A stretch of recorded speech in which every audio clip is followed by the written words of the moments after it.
fent des de l'escola. Estem molt contents de posar els 200 alumnes des de 3 anys fins a 12 tots junts durant tot l'espectacle. Tots junts. És una cosa que ens agrada molt. Agraïm a l'autora, la Rosa Bel, que ha vingut avui, fa de públic per primera vegada, que sempre l'hem fet tocar. Així com l'autor de la sorpresa final, que ja se l'explicarem. D'acord? Sabeu que comencem obrint taló perquè podeu fer fotografies i vídeos que no ens saluden. Després, esperem que respecteu la feina que hem fet perquè hem fet molt d'esforç i puguem fer tota la cantada seguida. No produït al final, sisplau. D'acord? És com cada cançó, doncs, té una oportunitat que al final podeu expressar amb emoció i llàgrimes el bé que ho fem. Per tant, sense més demora, que s'obri el taló i aprofiteu ara, que després ho deixarem.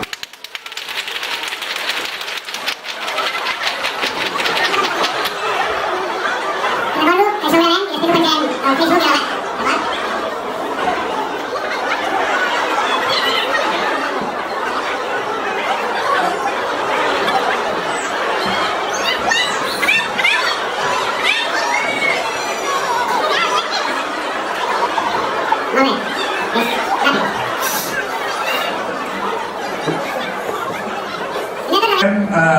El nostre pianista, la Cara Domingo, conductora de segon i també mestra de música, que avui ha fet l'esforç d'acompanyar-nos.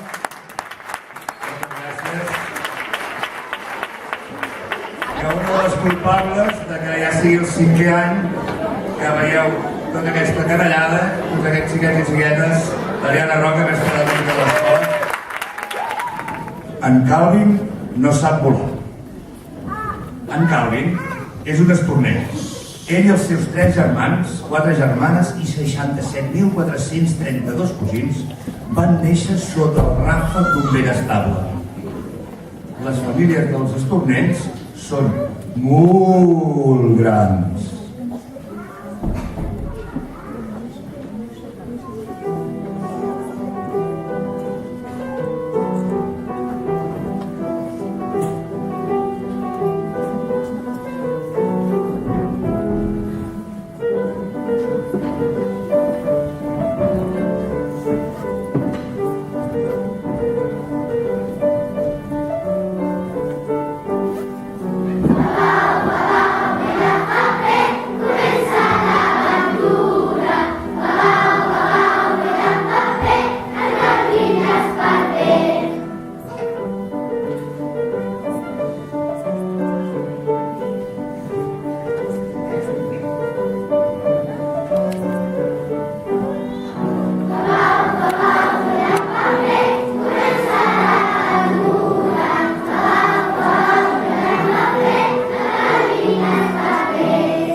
Calvin no era com els altres estornells, va quedar clar de seguida.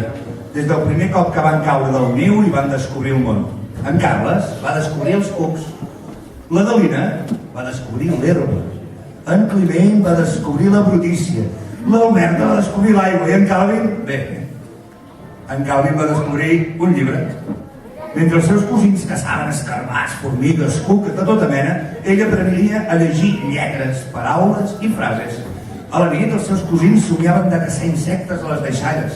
En Calvin somiava aventures, llegendes, poesies, fins i tot somiava que un dia seria un gran escriptor. L'1 de juny, el dia que tots els estornells menuts es preparaven per rebre la primera classe de vol del senyor a la mestra, en Calvin no se la va veure enlloc. Oh, però on és aquest ocell?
En Calvin era a la biblioteca. Mentre els altres aprenien a llançar-se en un caigut de lliure, a planar, a fer giragonses, en Calvin es passava el dia amb el pet dins un llibre. I allà, la seva imaginació sí que volava. En Calvin llegia sobre pirates i cavernícoles, volcans i arcs de Sant Martí, balenes i dinosaures. Els dinosaures el tornaven boig. Va aprendre el moviment dels planetes al voltant del Sol, per què bufa el vent, i altres fets extraordinaris com la transformació de les erugues en papallones. Els llibres el portaven a llocs on les ales mai no el podrien dur, i el seu cor voletejava entusiasmat.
Calvin l'anomenaven Babal, pic de paper, rata de biblioteca.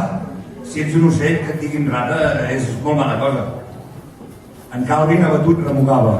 Les paraules esmoades per menyspreu són com fiblades de vena. I a les baixes se'n tornava a la biblioteca, l'únic lloc on se sentia feliç. I així va ser com en Calvin es va passar l'estiu llegint, aprenent i absorbint tot el que li permetia el seu petit cervell d'estornell, fins que la primera fulla d'arbre es va tornar de color carbassa i va caure a terra. El vent fred de la tardor es va escolar dins de l'estable i va abatre els nius d'estiu.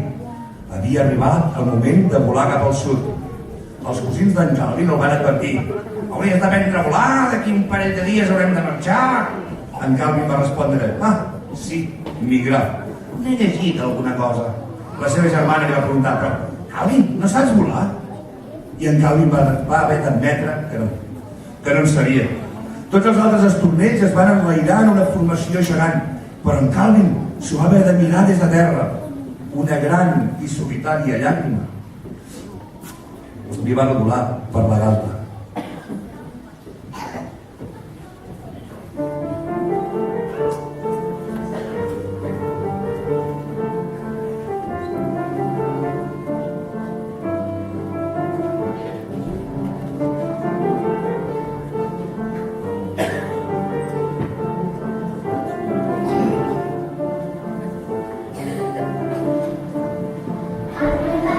Arriba, las fulles de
Calvin va girar cua i se'n va tornar a l'estable. Estava però tan trist, que no va veure que els seus germans, germanes i cosins el venien a buscar. En un moment el van tenir lligat per la cintura amb cordes i cintes que havien trobat a les escombraries. Van agafar l'altre extrem amb els becs i van aixecar el vol. Amb en Calvin, un xic avergonyit, a remolc.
Van volar durant dies i dies. En Calvin va reconèixer els rius, les muntanyes i els pobles sobre els que havia llegit tantes coses aquell estiu.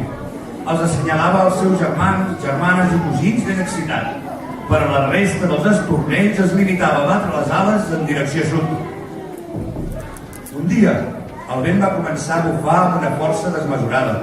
Els arbres es corbaven, les fulles s'escampaven amb fúria en totes direccions. Volar es feia cada vegada més difícil. L'aire feia una olor estranya, una olor de perill. Tot d'una en Calvin va recordar el seu llibre de meteorologia favorit i va avisar a la resta de la família. Un huracà! Un huracà s'acosta! Els seus germans i germanes van preguntar: què és un huracà? I en Calvin els ho va explicar tan de pressa com el seu petit bec li va permetre. Hem de sortir de la trajectòria d'aquest violent front tropical. S'apropa a la costa a una velocitat tremenda i no en perdrà de velocitat fins que no trobi grans extensions de terreny. Ràpid! Tothom cap a aquella cova! Tot i que ningú no va entendre res, ni una paraula del que deia en Calvin, semblava que tenia sentit. La bandada va dibuixar un bucle cap a l'esquerra, un bucle cap a la dreta, un petit gir, i es va ficar dins de la cova. Van seguir les instruccions del seu company, fil per randa.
una gran tempesta va esclatar amb violència davant els seus ulls astorats.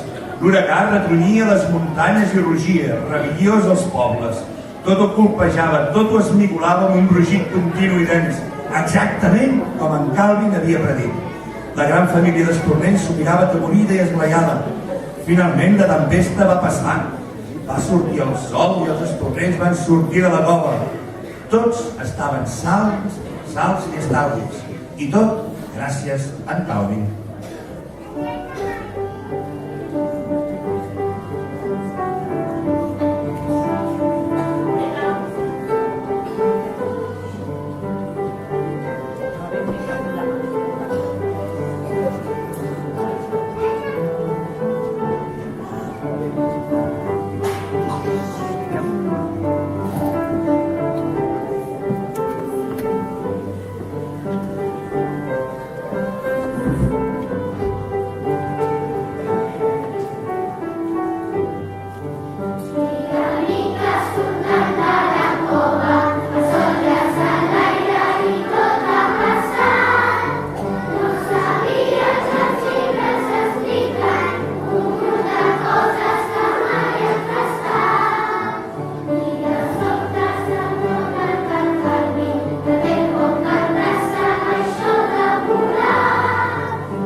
Per celebrar-ho, van fer una gran festa en el seu honor.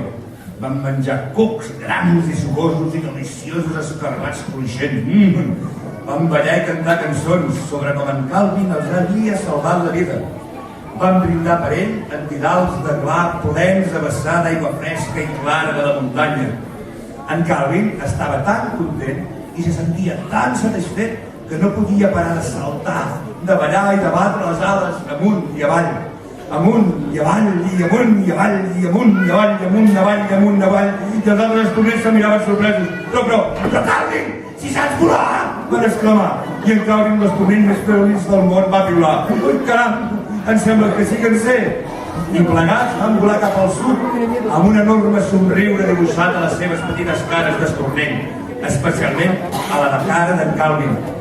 I ven aquí un gos, i ven aquí un gat, que aquest conte gairebé, però gairebé s'ha acabat.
Se Baltimora!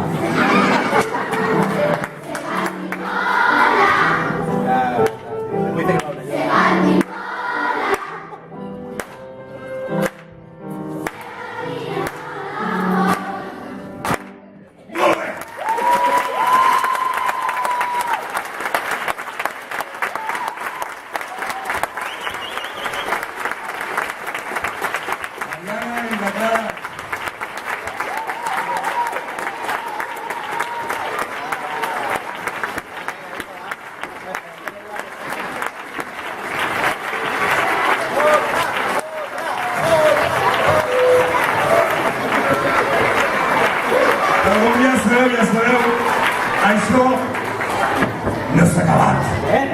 Ara, per a los viejos del lugar, tornem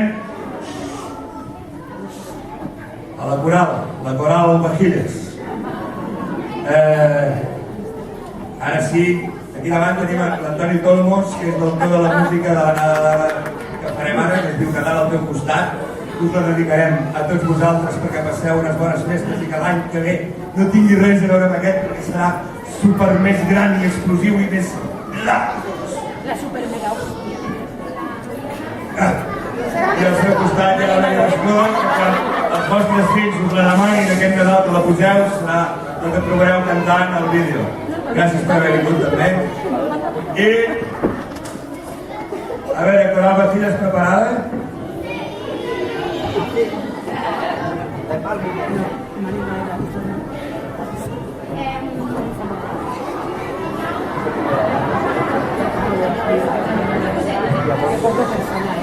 Sí, gràcies. Mentre es col·loquen els mestres, us faig un...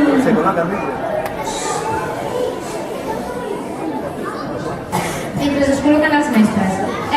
Aquest és el 5è any, ja ho ha dit abans el Maurici, que fem això, que pugem dalt d'un escenari, que és una feina llarga, però és molt interessant per ells, i és curiós veure com els de P3 el primer any no saben on són, però aquí està, i mica en mica que van pujant, van veient, i a mesura que hi ha una consciència de cantar, sí?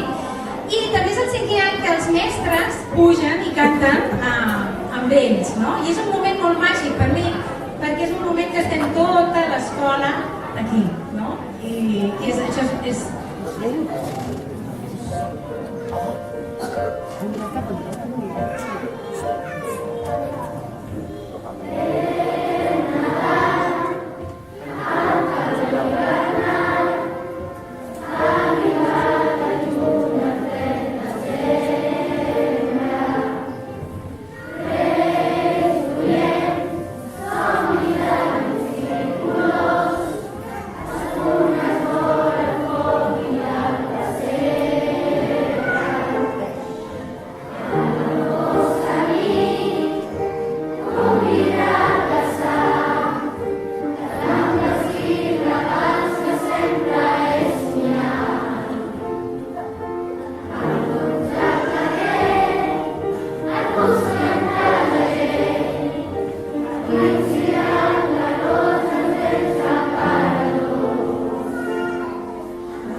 que cadascú passi un Nadal acompanyat dels seus, però avui acabarem d'una manera diferent, perquè avui per nosaltres és un dia molt especial i no m'he explicat al començament per què és especial i ho farem ara, perquè aquesta cantata va dedicada a la Lluïsa Domingo, que surti, sisplau, que surti aquí davant, que es jubila. Avui és el seu últim dia. Sempre serà l'altre. I per això, els seus alumnes li han preparat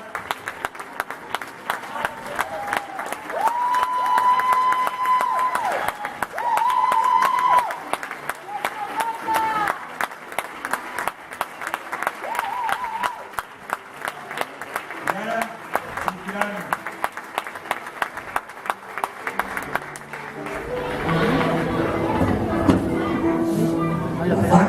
ara sortiran els alumnes de Gigardes i en el peu.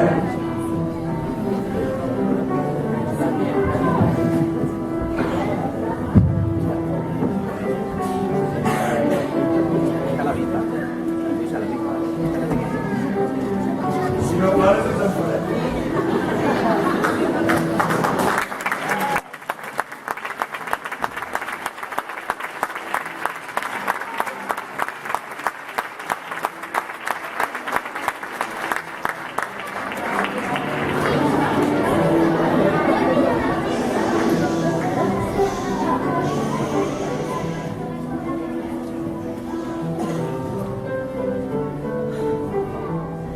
Estimada Lluïsa, després de tants anys a l'escola, ha arribat el moment de dir-te gràcies per tot el temps que ens has dedicat, per les teves preocupacions, les teves il·lusions, el teu esforç, el teu neguit i el teu amor. No et diem adeu, sinó fins aviat, fins quan tu vulguis. Recorda que ens has de portar la mascota de la biblioteca. Per cert, ja tens la disfressa del carnaval? I el número del festival?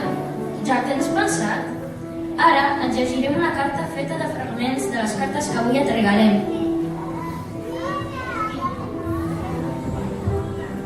Estimada Lluïsa, t'escrivim aquesta carta perquè et jubiles. Hem estat molt de temps junts i voldríem agrair-te el teu esforç. Me'n recordo que de petits ens donaves molt de carinyo a Petris i ens llegies molts llibres. T'agraïm els dies a casa teva, perdies el temps pensant en activitats per fer amb nosaltres, com la dels poemes. Recordo els dies en què cremava els dits perquè em triessis per llegir contes dels petits, i em triaves. Sempre vols que nosaltres aprenguem a respectar-nos i ajudes a tothom perquè tots estiguem feliços. Quan es passa alguna cosa, sempre vens i ens preguntes què ens passa, que ens pots ajudar, i això vol dir que et preocupes per nosaltres. Quan no em sortia alguna cosa, venies a ayudarme fins a aconseguirlo. Gracias, querida Luisa, por ayudar a mis hijos y a otros muchos más a crecer y a formarse laboral y emocionalmente. És molt bona mesa i ens fa pena que hagi de marxar de l'escola. Et voldrem desitjar molta sort i molta salut. Que et vagi molt bé. Un petó i una abraçada.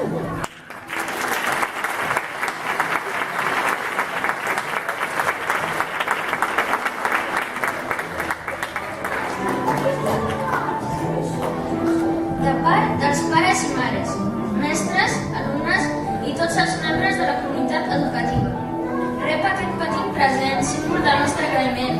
No ens oblidis. Un petó molt fort.